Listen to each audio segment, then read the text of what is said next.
Every morning after losing the career he had spent nearly 20 years building, Ethan Carter quietly carried groceries up 3 flights of stairs, fixed broken lights, and cooked dinner for the lonely elderly woman who lived next door. He never asked for a single dollar. He never expected a word of thanks. Then, one rainy evening in late autumn, she collapsed without warning, and Ethan rushed her to the hospital before bringing her home himself. When he reached her apartment door and pushed it open, he froze completely. Standing inside, illuminated by the soft lamp in the hallway, was the very woman who had fired him without mercy only weeks earlier. His former chief executive stared back at him in complete shock, and in that single frozen moment, one impossible truth threatened to unravel everything she believed about the man she had once dismissed as replaceable. The city had already begun its slow surrender to winter, the kind of late November chill that settled into brick buildings and bare maple trees, turning sidewalks into rivers of gold and rust-colored leaves. Ethan Carter walked into the glass tower downtown that Tuesday morning, exactly the way he had walked in for nearly 2 decades, badge clipped to his belt, coffee in hand, and mind already sorting through the day's priorities. He had no reason to expect anything unusual. The meeting invitation had simply appeared on his calendar the night before, unmarked, unexplained, scheduled for 9 in the morning in the 42nd floor conference room. He assumed it was routine. He was wrong. Victoria Hayes sat at the head of the long glass table when he walked in, 37 years old, sharp suit, sharper eyes, a woman who had taken over as chief executive only 4 months earlier, after the previous leadership had been quietly forced out by the board. She did not offer him coffee. She did not ask him to sit for long. Within 11 minutes, she explained that the company was undergoing what she called a strategic restructuring, that his role as director of operations was being eliminated effective immediately, and that his final severance paperwork would be delivered to his email by noon. She spoke in clean, clinical sentences, the kind that came from someone who trusted spreadsheets far more than she trusted people. Ethan did not argue. He did not raise his voice. He looked around the room at the 2 other executives seated silently at the table, men he had trained, men he had mentored, men who now stared at their laptops rather than meet his eyes. Nobody objected. Nobody spoke up on his behalf. The silence in that room said more than any words could have. And Ethan understood in that instant exactly how alone a person could be after 20 years of loyalty. He rose from his chair, buttoned his jacket, and looked directly at Victoria Hayes with a calmness that unsettled her more than anger ever could have. "I hope the company becomes what you believe it can," he said quietly, and then he walked out. He carried a single cardboard box down to the lobby. His old desk photographs, a chipped coffee mug, a faded notebook filled with 2 decades of handwritten notes. He did not cry in the elevator. He did not curse under his breath in the parking garage. He simply drove home through streets lined with falling leaves, the kind of afternoon light that made everything look softer than it felt. And by the time he reached his apartment building, something in him had already decided that self-pity was a luxury he did not have time for. He changed out of his suit, folded it carefully as though he might need it again someday, and walked directly across the hallway to knock on his elderly neighbor's door. Margaret Dawson answered slowly, leaning on her cane, 74 years old with silver hair pulled back, and eyes that had grown tired from years of quiet grief since her husband's passing. Ethan did not mention the layoff. He simply stepped inside and got to work, tightening the leaking kitchen faucet that had been dripping for a week, replacing the burnt-out bulb in her hallway, raking the small pile of leaves that had gathered on her narrow porch, and driving to the pharmacy to pick up the arthritis medication she had been putting off buying. Margaret watched him work for a long while before she finally asked the question sitting on her tongue. "You just lost your job today, didn't you?" she said. Not as an accusation, but as an observation only someone who had lived 7 decades could make. Ethan smiled, setting down the light bulb box, and answered without hesitation. "That doesn't change whether doing the right thing is worth my time," he told her, and the simplicity of that sentence settled into the room like warmth from an old radiator. That same evening, 30 floors above the city, Victoria Hayes stood at the window of her corner office, watching the lights of the skyline flicker on one by one as darkness fell. She had just ended a man's career in 11 minutes and felt nothing but the quiet satisfaction of efficiency, the sense that she had done what the numbers demanded of her. She did not know, could not have known, that at that very same moment, the man she had dismissed was kneeling in a stranger's small garden, gathering wet leaves into a trash bag with his bare hands, asking for nothing in return. Two worlds existed in that city that night, separated by 42 floors, and an entire philosophy of what it meant to matter. The weeks that followed were harder than Ethan had expected. He updated his resume, sent out application after application, and sat through interview after interview with hiring managers half his age, who scanned his experience with visible discomfort. Some told him he was overqualified. Others said his salary history made him too expensive to bring on at a junior level. A few never called back at all, the silence itself becoming its own kind of answer. Each rejection chipped away gently at the confidence he had built over 20 years, though he never let it show on his face when he returned home each evening. He kept a small notebook on his kitchen counter, the same kind he had once used to track departmental budgets. Except now its pages filled with a different kind of accounting. He wrote down every company he applied to, every recruiter who promised a callback that never came, every polite rejection letter that arrived with the same hollow phrasing about moving forward with other candidates. Some nights he sat at his small table long after dinner, running numbers on his remaining savings, calculating how many months he could stretch his severance before something had to change. He never let the worry follow him across the hallway, though, understanding somehow that Margaret's small apartment had become the one place in his life still untouched by uncertainty. There were mornings when the weight of it all threatened to settle too heavily on his shoulders, when he sat in his car outside yet another office building, rehearsing answers to questions he had already answered a dozen times that month. He thought sometimes of the version of himself who had walked into that glass tower every day for 20 years believing loyalty and hard work guaranteed something permanent. That version of him had been wrong, and learning to live without that certainty took more strength than any interview ever demanded of him. Still, each time he crossed the hallway to knock on Margaret's door, something in his chest reset itself, reminding him that his worth had never actually depended on a title in the first place. What never wavered, through all of it, was his routine with Margaret. Every single day, rain or shine, he crossed the hallway to check on her. He carried her groceries up the stairs when the elevator was out of service. He fixed the cabinet door that no longer closed properly. He replaced the tiny batteries in her hearing aids without being asked twice. On the mornings her joints ached too badly for her to manage the short walk to her doctor's office. He drove her there himself, waiting patiently in the lobby with a magazine he never actually read. The other neighbors on the floor noticed, of course, the quiet man who never seemed to expect anything, who never posted about his kindness or made it a performance for anyone watching. They spoke of him warmly in passing, in elevators and mailrooms, calling him the kind of neighbor everyone wished they had. Ethan himself barely registered any of it as remarkable. To him, it was simply what a decent person did when someone nearby needed help, and he happened to have the time. Margaret, for her part, had begun to look at him the way a mother looks at a son, her eyes softening whenever he walked through her door, as though some old ache in her chest quieted a little each time he arrived.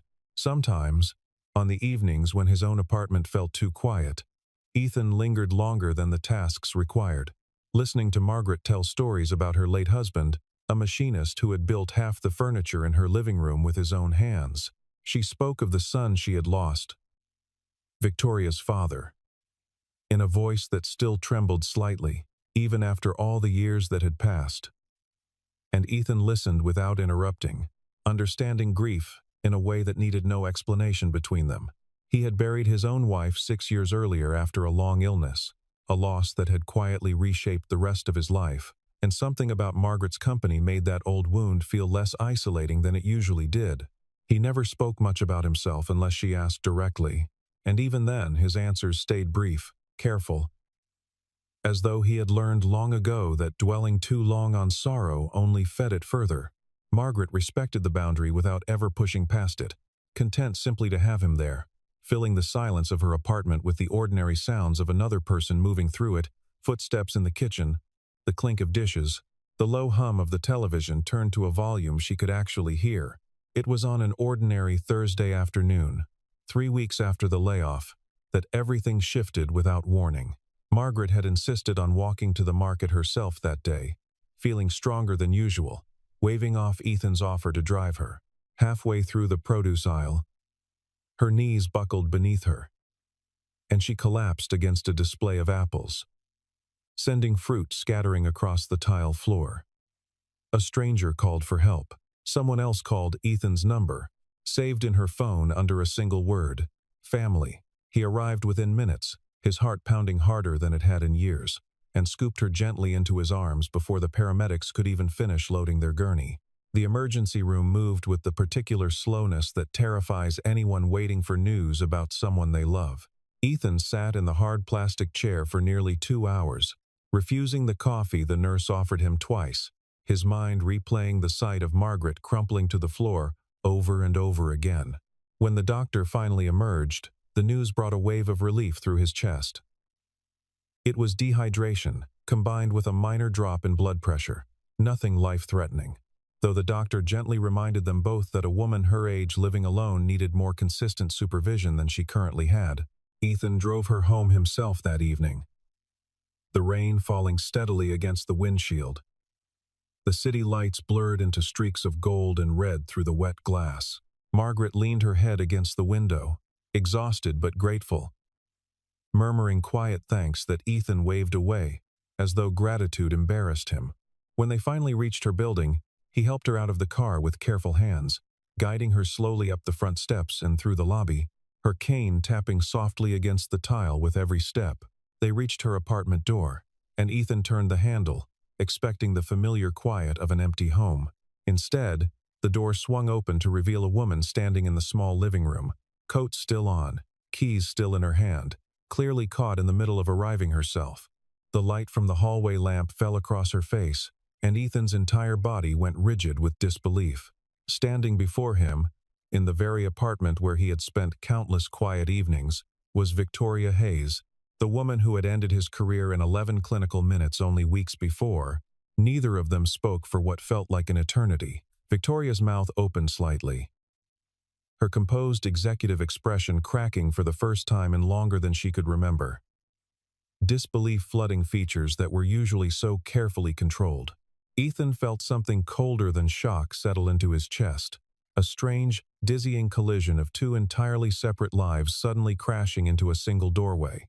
Margaret, oblivious to the tension thickening the air around her, looked between the two of them with genuine confusion, her tired eyes narrowing with curiosity rather than alarm. "You two know each other?" Margaret asked, her voice soft and unknowing.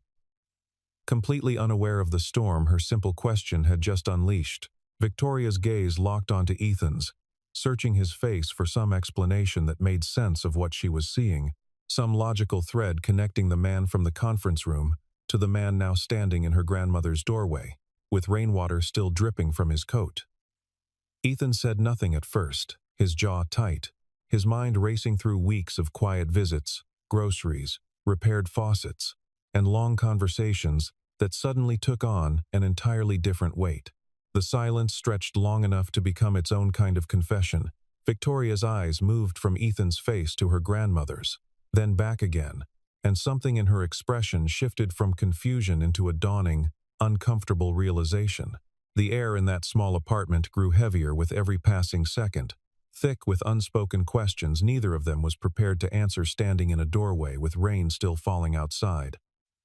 Nobody moved, nobody breathed easily, and somewhere beneath the tension, an entire truth about who Ethan really was, a truth neither woman in that room yet fully understood, waited quietly to surface.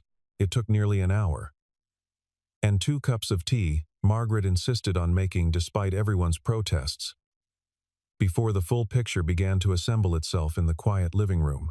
Victoria Hayes, it turned out, was Margaret Dawson's only granddaughter, the daughter of Margaret's late son who had passed away years earlier in a car accident that had left the family fractured and distant. Victoria had built her career with a relentless focus that left little room for anything else, including regular visits to the grandmother who had once been the closest thing she had to a mother. Victoria explained, almost defensively, that she had arranged for a home care service to check on Margaret twice a week, that she called every Sunday evening without fail, that she believed her grandmother was being properly looked after, despite the physical distance her career demanded.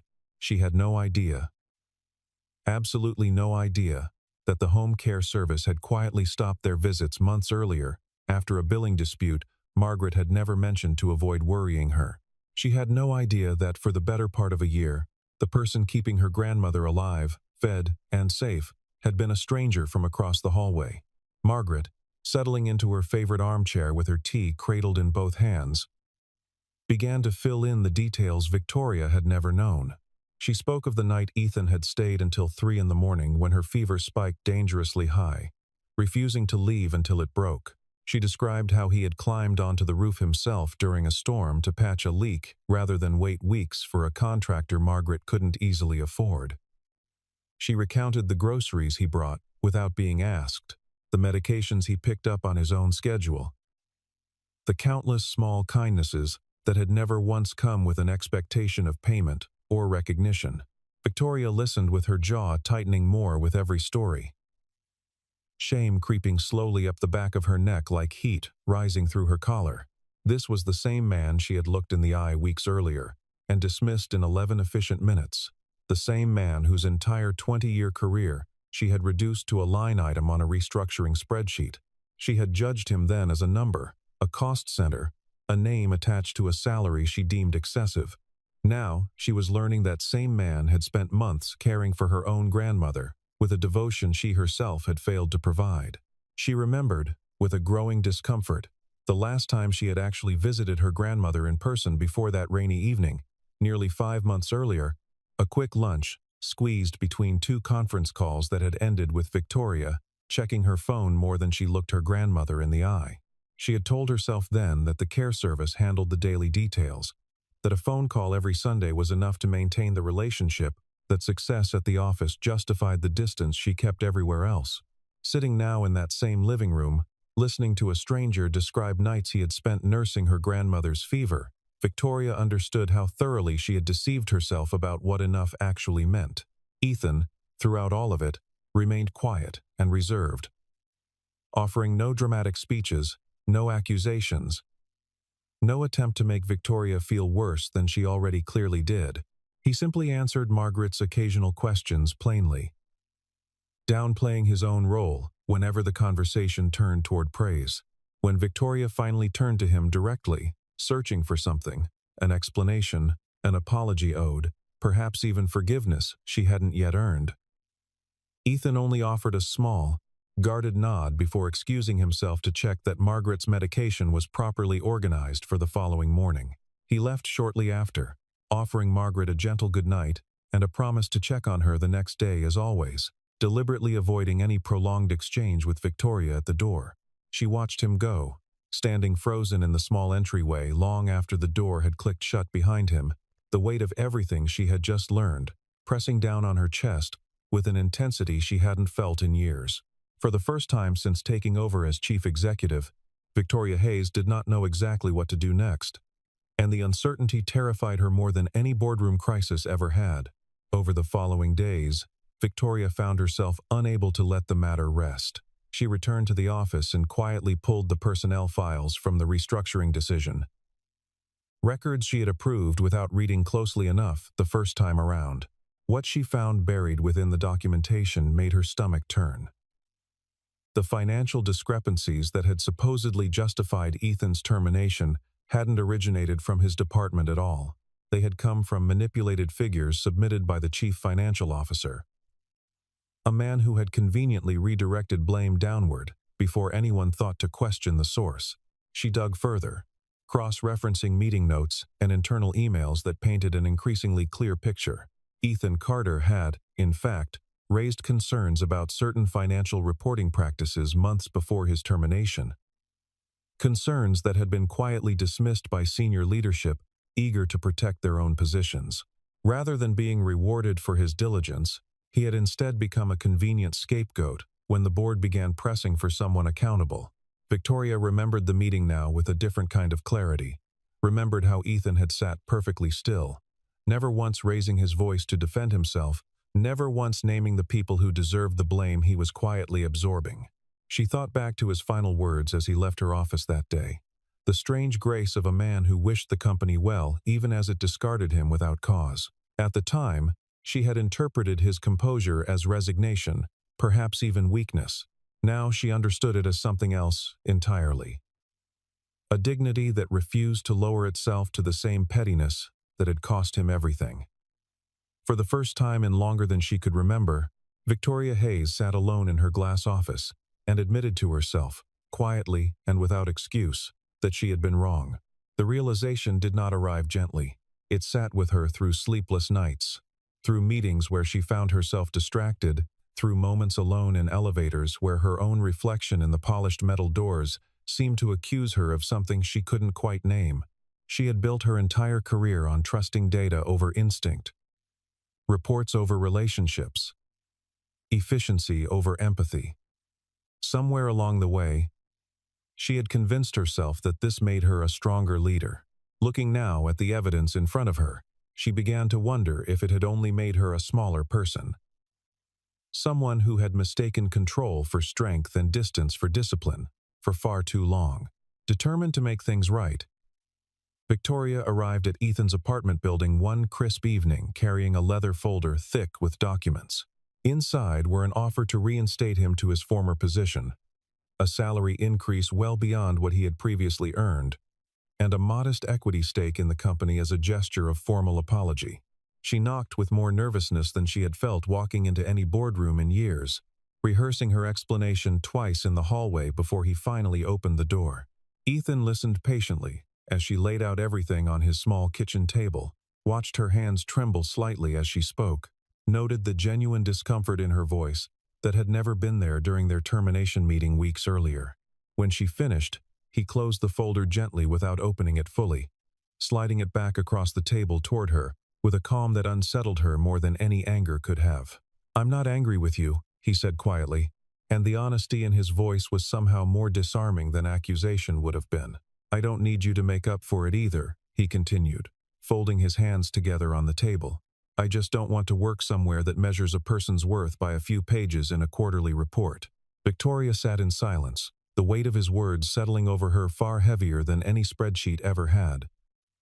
She had come prepared for anger, for negotiation, even for outright refusal, but she hadn't prepared herself for the quiet dignity of a man who simply wanted something better than what she had offered him. She left his apartment that evening without the folder, walking slowly through streets lined with bare trees, her mind turning over his words again and again. For the first time in her adult life, Victoria Hayes began to question not just a single decision, but the entire framework she had built her identity around. If a man's value couldn't be measured in numbers, she wondered, then what exactly had she been measuring all along, and what had that cost the people around her without her ever realizing it? In the weeks that followed, Victoria began doing something she hadn't done in years. She started visiting her grandmother regularly, not out of obligation scheduled between meetings, but because something in her had begun to ache for the connection she had let slip away. Her first attempts were clumsy in ways that embarrassed her. She burned the eggs twice trying to make Margaret's simple breakfast.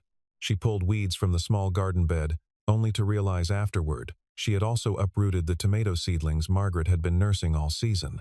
Ethan, still visiting daily out of habit and genuine care rather than any lingering obligation, found himself quietly stepping in to guide her without making a show of it. He showed her how to properly stake the tomato plants she had accidentally disturbed, how to season the eggs Margaret actually liked, how to recognize the subtle signs that Margaret's arthritis was flaring before she admitted it herself. Victoria absorbed each small lesson with a humility that surprised even her, the sharp confidence of the boardroom giving way to something softer and more patient. Slowly, the conversations between them changed shape entirely. They were no longer former employer and dismissed employees circling each other with caution and unresolved resentment. They became simply two people, sharing coffee on Margaret's small porch as autumn gave way fully to winter. talking about things that had nothing to do with quarterly earnings or restructuring plans. Victoria found herself laughing more freely than she had in years, surprised by how much lighter she felt in the company of a man who had every reason to resent her and chose not to. She began asking him questions about his life before the layoff, about the son he mentioned only briefly and never elaborated on, about the wife he had lost years earlier to illness, a loss Margaret confirmed quietly one afternoon while Ethan was out running an errand. Victoria realized, with a growing tenderness she hadn't expected, that the calm dignity Ethan carried wasn't the absence of pain. It was pain that had been carried for a long time and somehow transformed into gentleness rather than bitterness, a transformation she found herself quietly admiring more each passing week. For Ethan's part, something in him began to soften as well. The careful distance he had maintained since that first uncomfortable encounter, slowly giving way to something warmer. He still hadn't fully forgiven the manner of his termination, but he found it increasingly difficult to hold on to resentment toward a woman who showed up week after week, hands dirty from gardening, laughter genuine, effort visible in every small thing she attempted. Margaret, watching the two of them from her porch chair, allowed herself a small, knowing smile she kept mostly to herself. Back at the company, matters were unraveling in an entirely different direction. The board had launched a formal investigation into the financial irregularities Victoria had uncovered. The chief financial officer had been manipulating quarterly reports for over a year, inflating certain figures, while quietly shifting blame for shortfalls onto departments he wanted eliminated for his own political advantage.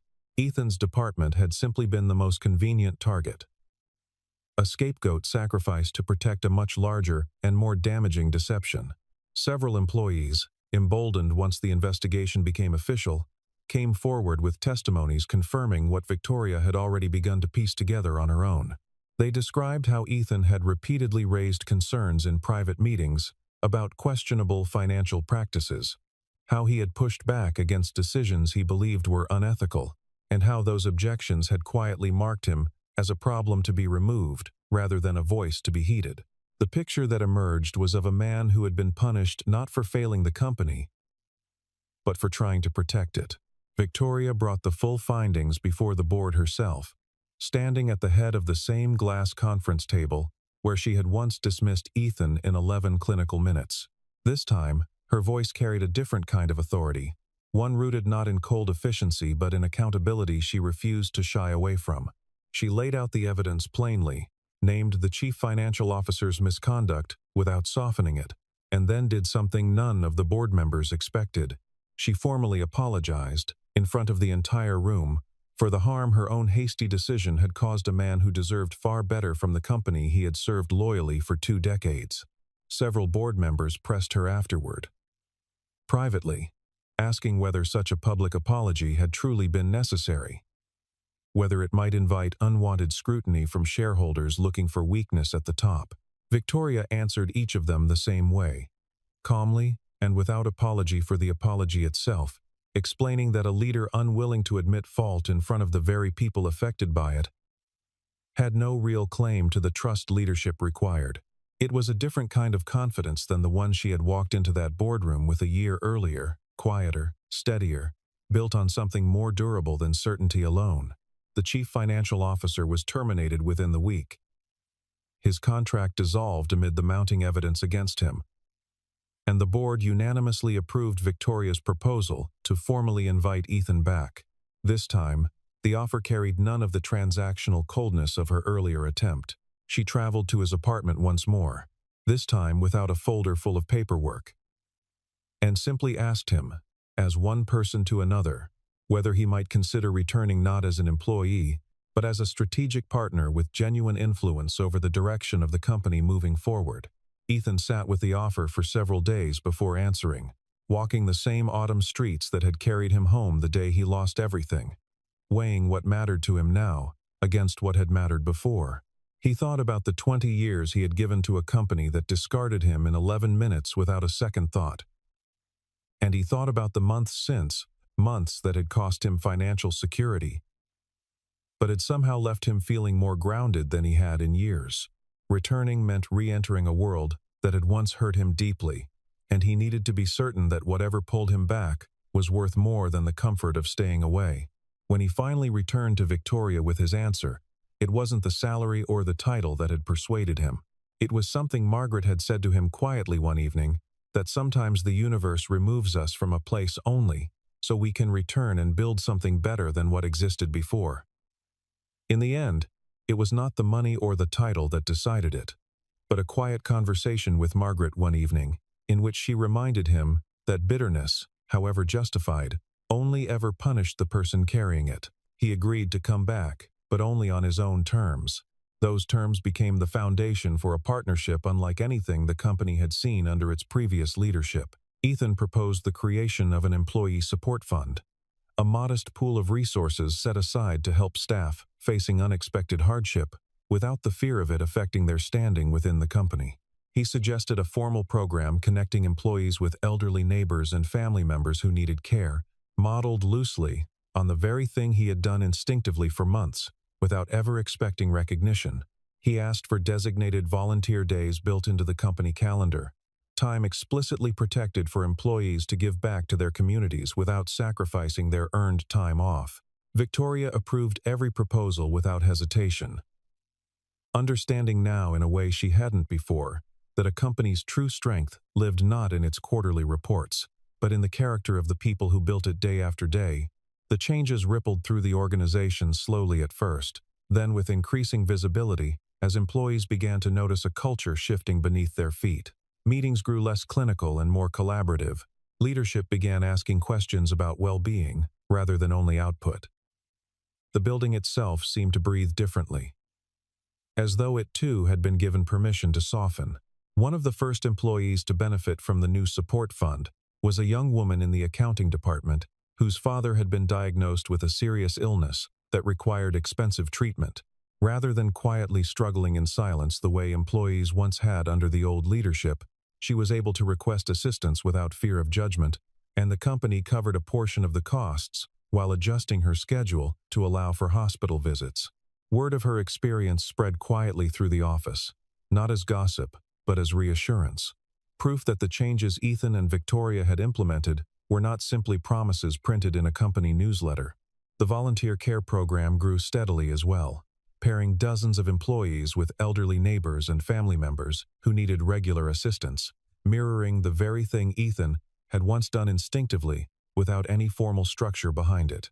Some employees discovered, much like Victoria had, that the time spent caring for someone outside the walls of the office gave them a sense of purpose that no promotion or bonus had ever provided. Managers began noticing that teams participating in the program often worked more cohesively together, as though the practice of caring for others outside of work quietly reshaped how people treated one another inside of it. A full year passed, carrying with it the kind of quiet transformation that rarely makes headlines but changes everything that matters. The company Victoria led had become known throughout the industry not just for its performance, but for the way it treated the people who made that performance possible. Turnover dropped. Morale rose. Employees who had once dreaded restructuring announcements now spoke openly about feeling genuinely valued, a shift that traced back, whether they knew it or not, to one man's quiet insistence that kindness and competence were never mutually exclusive. Margaret's health had improved steadily over that same year, her strength returning gradually with consistent care, regular meals, and the simple comfort of no longer feeling forgotten by the people she loved. Victoria made the drive to her grandmother's apartment several evenings a week now. No longer an obligation squeezed between meetings, but a ritual she genuinely looked forward to, often arriving with groceries of her own or a new recipe she wanted Margaret's guidance perfecting.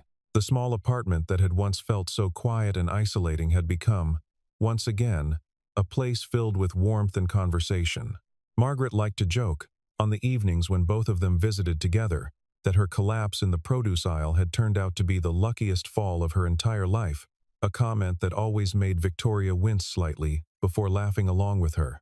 Underneath the joke, though, all three of them understood the deeper truth it pointed toward. Sometimes the moments that frighten a person the most, a collapse, a job lost without warning, a door opened onto an impossible coincidence, turn out to be the exact hinge on which an entire life quietly swings towards something better. None of them would have chosen the pain that led them there. But none of them, looking back now, would have traded away where it eventually led either. On a soft afternoon in early winter, the first snow of the season beginning to fall in slow, unhurried flakes across the city, Victoria asked Ethan to walk with her through the park near Margaret's building. They walked slowly, their breath visible in the cold air, the city around them muffled into a gentle hush by the falling snow. Victoria stopped near a bench overlooking a small frozen pond. Turning to face him with an openness she rarely allowed herself in any other setting. "I used to think being a chief executive meant learning how to lead," she said, her voice quieter than he had ever heard it in a boardroom. "It seems the first thing I actually needed to learn was how to be a decent person." Ethan studied her for a long moment, snow settling softly onto her shoulders, and felt something in his chest loosen that had been tightly held for over a year. He reached out and took her hand, not because she led a company worth admiring, but because she had found the courage to change when so few people ever do. That evening, the three of them gathered together in Margaret's small apartment. The same rooms where an impossible coincidence had first collided two lives that seemed destined to remain separate forever. The table was set simply, the way Margaret always preferred, with mismatched plates and a pot of stew that had been simmering since early afternoon. Outside the window, snow continued to fall gently over the quiet street, blanketing the world in soft, forgiving white. Inside, warmth filled every corner of the small home, built not from wealth or status, but from gratitude, from forgiveness freely given, and from a love that had grown slowly out of nothing more than simple, everyday acts of kindness. Margaret watched the two of them across the table, her granddaughter and the man who had quietly become like a son to her, and felt something settle peacefully in her chest that had been missing since her husband passed. She thought of all the small mornings, the fixed faucets, the medication reminders, the quiet company on lonely evenings, and understood now that none of it had been ordinary at all. It had been the thread that eventually pulled two broken pieces back together, the kind of thread that never announces itself loudly but holds everything in place when it matters most. Ethan looked at Victoria across the table, the woman who had once ended his career in 11 cold minutes and had since become someone he genuinely respected and cared for, and felt no trace of the resentment he might once have carried. Life, he had come to understand, rarely moved in straight lines. Sometimes it took everything away only to lead a person, step by quiet step, towards something far more meaningful than what had been lost. He raised his glass gently toward the two women seated with him, toward Margaret's tired but happy eyes, toward Victoria's newfound softness, and toward a future none of them could have predicted the day a cardboard box and 20 years of loyalty walked out of a glass tower into the cold autumn air. Outside, the snow kept falling, quiet and steady, covering the sidewalks in white, the way time slowly covers old wounds when people choose, again and again, to be kind. Inside that small apartment, three lives that had been shaped by loss, by pride, by mistakes, and by grace, sat together in the glow of a single lamp, sharing a meal that tasted like something far richer than any dish could account for. It was, in the end, a simple truth finally understood. A person's worth was never written in a quarterly report, never measured by a title or a salary, but revealed instead in the quiet, unglamorous choice to show up for someone else, day after day, expecting nothing at all in return.